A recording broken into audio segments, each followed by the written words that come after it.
어떤 분은 직접 가시는 거고 또 우리는 여기 남아 있는 거고 다 가면 어떡하겠어요. 보내는 사람이 없으니까. 다 갈 수는 없지만 우리 몸이 가든지 아니면 우리 물질이 가든지 기도가 가든지 어쨌든 다 가야 되는 해외 선교사는 맞습니다.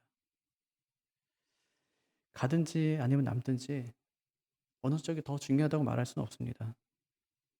한쪽 없이는 다른 쪽도 가능하지 않기 때문입니다.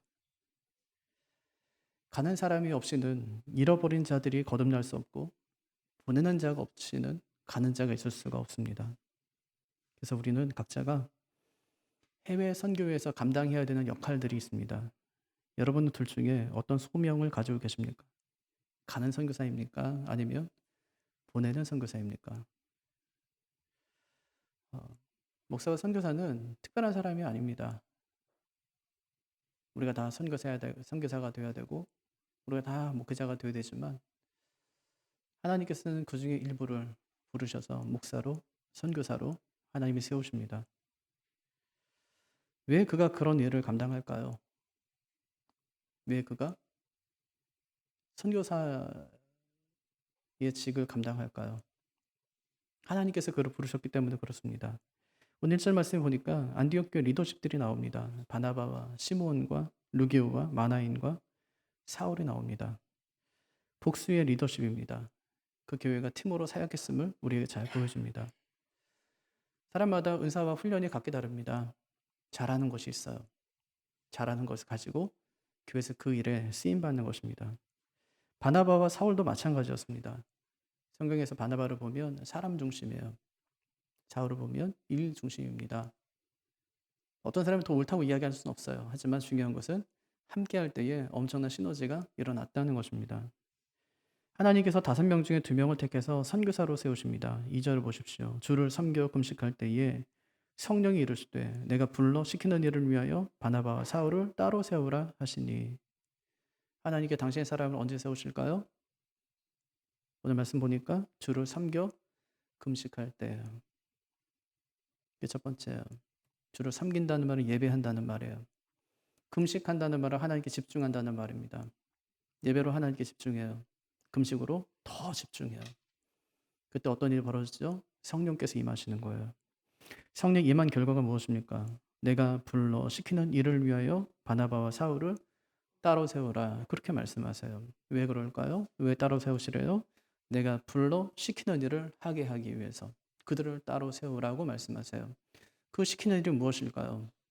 사도행전 9장에서 하나님께서 사울을 만나셨을 때 그에게 말씀하셨던 그 사명이었어요. 그날도 여느 날처럼 대제사장이 주는 공문 들고 다메섹에 있는 성도를 잡으러 가고 있는 중이었습니다.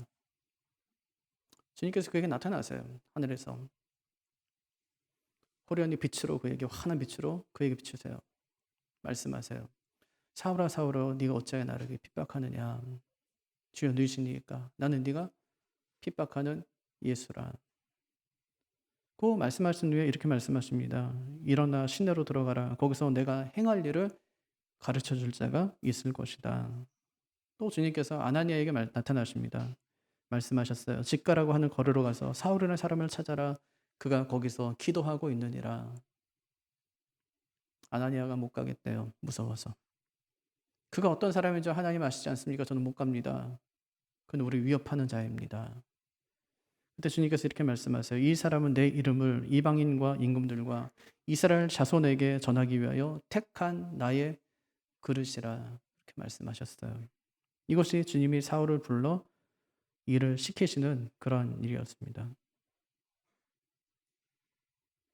하나님께서 사울을 부르세요. 왜 부르세요? 이방인의 사도로 세우기 위해서 그를 부르십니다. 근데 주님께서 그것을 잊지 않으세요. 사도행전을 보면 1장부터 7장까지는 유대 전도입니다. 8장부터 12장까지는 사마리아 전도예요. 그리고 13장부터는 땅끝까지 전도, 세계 선교가 시작되거든요.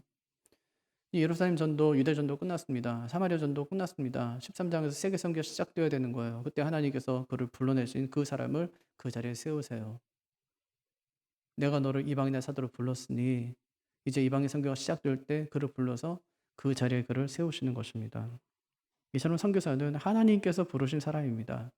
그 부르심을 우리는 소명이다 그렇게 이야기하죠. 오스키니스가 소명이라는 책에서 소명이란 하나님이 우리를 그분께로 부르셨기에 우리의 전체 존재, 우리의 행위 전체, 우리의 소유 전체가 특별한 헌신과 역동성으로 그분의 소원에 응답하여 그분을 섬기는데 투자되는 것 이렇게 얘기했어요.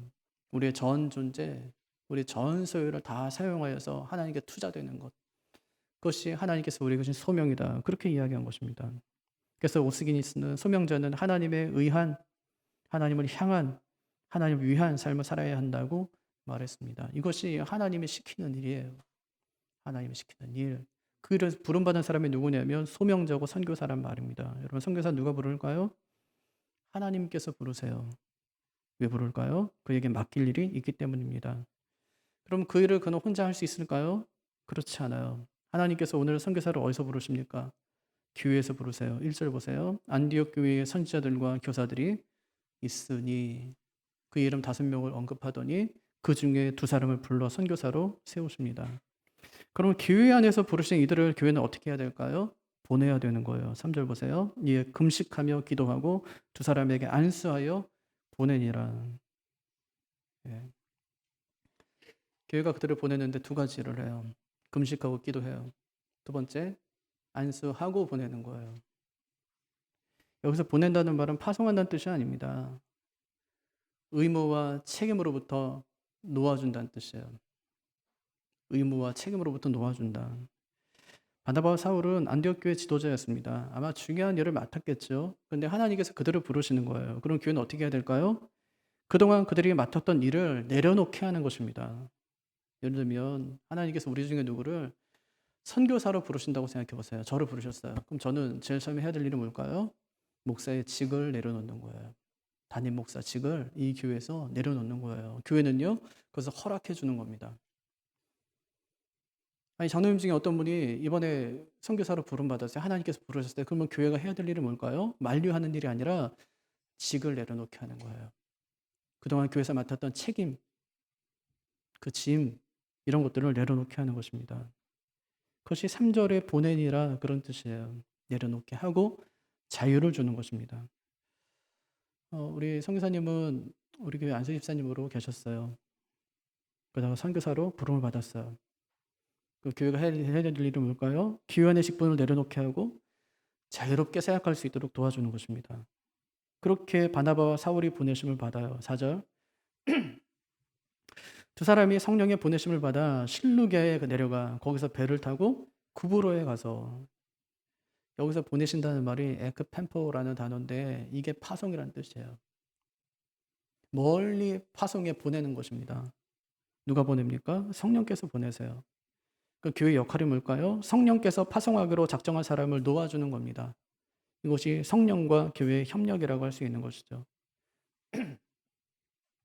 엄밀한 의미에서 선교사의 파송은 교회가 하는 일이 아닙니다. 성령께서 하십니다. 그럼 우리가 해야 될 일은 뭘까요? 성령께서 그를 보내실 때 놓아주는 것입니다. 그럼 그냥 안녕, 빠이빠이, 잘가 하면 될까요? 아니요. 그와 함께 동역하는 거예요. 이것이 교회가 해야 되는 핵심적인 사역이라고 할 수 있습니다. 어떻게 동역해야 될까요? 첫째는 기도로 동역해야 돼요. 왜 기도해야 될까요? 선교지에는 항상 사탄의 방해와 도전이 있기 때문에 그렇습니다. 5절 보니까 바나바와 사울이 구브로 섬에 살라미 항구에 도착합니다. 거기서 직선 거리 끝에서 끝인데 이 바보라는 지역으로 이동을 합니다. 바보라는 지역에는 비너스상이 있었어요. 그 사람들이 신당을 만들고 그 섬을 비너스에게 그냥 봉헌한 것입니다. 바나바와 사울이 거기서 바 예스라고 하는 거짓 선지자의 마술사를 만납니다. 그는 총독 서기오 바울 옆에서 붙어서 그냥 먹고 살았던 사람입니다. 요즘처럼 정치인들이 이 무당과 가까이 지내는 것과 마찬가지겠죠. 7절을 보십시오. 그가 총독 서기오 바울과 함께 있으니 서기오 바울은 지혜 있는 사람이라. 바나바와 사울을 불러 하나님의 말씀을 듣고자 하더라. 서기오 바울을 소개하는데 그는 지혜 있는 사람이라 그렇게 이야기해요. 그 지역에 바나바와 사울이 들어온 거예요. 그들이 복음을 전합니다. 자기 귀에 들렸겠죠. 들어보니까 이거는 다른 사람들이 여태까지 자신이 들어보지 못한 그런 말이었어요. 듣고 싶었던 거예요. 그가 그들을 불러 하나님의 말씀을 듣고자 합니다. 그걸 누가 막아설까요? 바 예스라고 하는 박스 엘루마가 그것을 막아섭니다. 그는 총독과 공생관계에 있었습니다. 총독은 그의 물주였습니다. 물주가 다른 데로 눈을 돌리게 되면 자신의 생계가 어떻게 되겠습니까? 그래서 총독이 바나바와 바울을 만나지 못하도록 방해합니다. 여러분, 우리가 왜 선교사를 위해 기도해야 될까요? 이런 사탄의 방해와 도전이 있기 때문입니다. 선교사 주변에는 복음을 듣기 원하는 사람들이 있어요. 저분이 하는 말을 굉장히 궁금하게 생각하면서 듣고 싶은 사람들이 있단 말이에요. 그럼에도 불구하고 사탄은 끊임없이 그를 회방해서 복음을 듣지 못하게 하기 때문입니다. 그러자 사울이 성령 충만하여 그를 저주합니다. 10절. 이르되 모든 거짓과 악행이 가득한 자요 마귀의 자식이요 모든 의의 원수요 주의 바른 길을 굽게 하기를 그치지 아니하겠느냐. 화를 냅니다.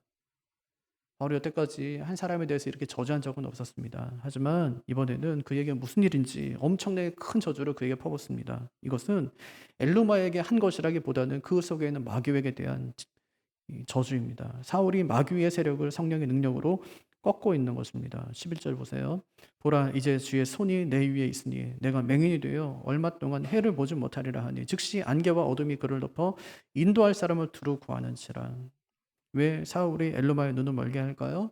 12절 이에 총독이 그렇게 된 것을 보고 믿으며 주의 가르치심을 놀랍게 여기니라. 영혼 구원 때문이었어요. 여러분, 왜 우리가 선교사를 위해 기도해야 될까요? 이처럼 선교지에는 복음 사역을 방해하는 악한 영들이 활개치고 다니기 때문입니다. 온갖 귀신들이 복음 사역을 방해하고 선교사들의 사역에 도전하기 때문입니다. 그래서 우리가 선교사들의 사역의 기도로 동역해야 합니다. 두 번째는 물질로 동역하는 것입니다. 다시 3절을 보십시오. 이에 금식하며 기도하고 두 사람에게 안수하여 보내니라. 여기서 보낸다는 말이 뭐라고요? 의무와 책임으로부터 놓아준다. 그런 뜻이라고 말씀드렸어요. 교회 일에 대한 의무감에서 놓아주는 것입니다. 근데 또 하나 의미가 있어요. 교회 일만이 아니라 재정적인 부담에서도 놓아주는 것입니다. 자유롭게 사역할 수 있도록 물질적인 후원을 해주는 것입니다. 이런 선교하려면 돈이 필요해요. 생활비가 필요하죠. 사역하려면 사역비가 많이 필요하겠죠. 데이비드 실즈가 쓴 선교사 소명이라는 책을 보니까 선교사의 소명을 확인하는 여러 가지 방법이 있는데 그 중에 하나가 재정적인 후원자의 확보라고 합니다. 넉넉한 선교비가 하나님이 그를 선교사로 부르셨다는 증거라고 그렇게 이야기합니다. 여러분, 실제로 교단에서 파송받는 선교사님들은 일정 금액의 후원금을 모금해야 합니다. 후원금이 채워지지 않으면 파송하지 않아요. 파송받아 사역하다가도 후원금에서 일정 금액이 모자라게 되면 다시 본국으로 송환해서 그 일정 부분을 채워놓고 다시 이제 나갈 수 있도록 그렇게 합니다. 여러분, 왜 우리가 물질로 선교사님들과 동역해야 될까요? 선교사님이 하나님의 일을 대리하는 자들이기 때문입니다. 그래서 데이비드 실즈가 이렇게 얘기해요. 선교사는 하나님의 일을 대리하는 자이다. 하나님의 종들이 동참하지 않으면 그 일은 진행되지 않으며 후원 없이는 그들이 그 일을 할 수 없다. 대리하는 자입니다. 자기 일을 하는 사람들이 아니에요. 하나님의 일을 하는 사람들입니다.